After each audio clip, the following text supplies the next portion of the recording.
For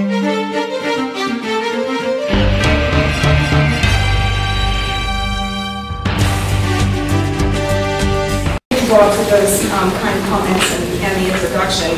Bob is held in such high regard within the bankruptcy community in which we practice that it is a true delight to have had him make this introduction for me. So I'm very appreciative of that. I wanted to focus my remarks today on the namesake of this award because as time goes by and I look around this room, I realize that there are practitioners here who probably never met Larry King when he died at the age of 72 so many years ago. They probably were not in practice at that time.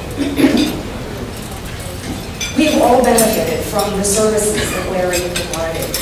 Lawyers, legislators, judges, debtors, and creditors, all of us have benefited from the man's professionalism and genuine desire to see the bankruptcy system in operation in this country for the benefit of everyone who comes before our courts.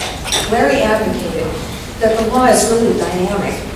It's always undulating, society changes, its parameters change, and the courts, of course, cause changes because different judicial interpretations of the law mean that how we interpret the code itself changes. As a result, it's very difficult to develop an understanding of bankruptcy law, even for experts in our field, because it's constantly changing. Larry King was one of the true experts in this field. He headed the list, and his expertise was one of the reasons that he was so successful in his endeavors to devise a legal system that both tolerates financial failure and affords reorganization. He was devoted to the concept that bankruptcy courts should construe bankruptcy laws in accord with the rule of law so that the system itself would be successful, however you want to define success. The fact that the bankruptcy code and the enabling rules are marvels of legislation has never been more evident in these past several years as our country has absorbed the shockwaves from the failures of some of our largest enterprises and our financial institutions.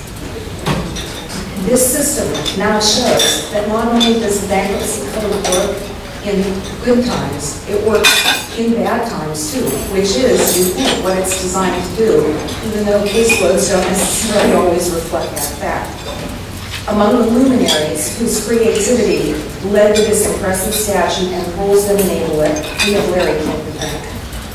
Excuse me. I can't profess to be the expert that Larry was, but I can say that as he used to remark on occasion, variety is the spice of life, that I share his enthusiasm in attempting to tell people how intellectually stimulating the practice of bankruptcy law is, and to do that in some of the ways he did, pretty much by just having my finger in lots of pies, fingers and lots of pies. In essence, by trying to find spots where there's a gap in bankruptcy education and to propose some filler.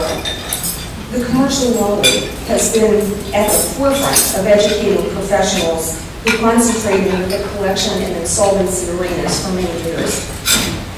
Through its presentations here at the NCBJ, in its work with the University College of Law, its white papers to Congress on topics of economic concern, and its various other activities, the CLLA regularly produces the highest quality educational programs and materials, and I am honored to have been a member of this association for many years and hope to continue that in the future. I am deeply honored to receive this award.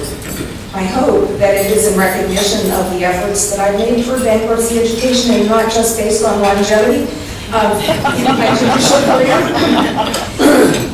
But in truth, this award really belongs, I think, to my husband, children, extended family, friends, associates, colleagues, and staff. Because without them, I could not have become a teacher. I would not have had the flexibility to become a speaker.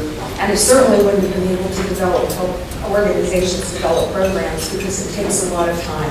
This award truly belongs to them, and I am privileged to share in it. In closing, I feel compelled to engage in a Kingism, a concept to ponder. I fear that the worst of the economic times in this country are not over. And if that is true, then the lawyers who grace our bankruptcy courts will be called upon to represent debtors and creditors whose diverse needs increasingly lead to dissension and litigation. rather than to reasonable financial settlements.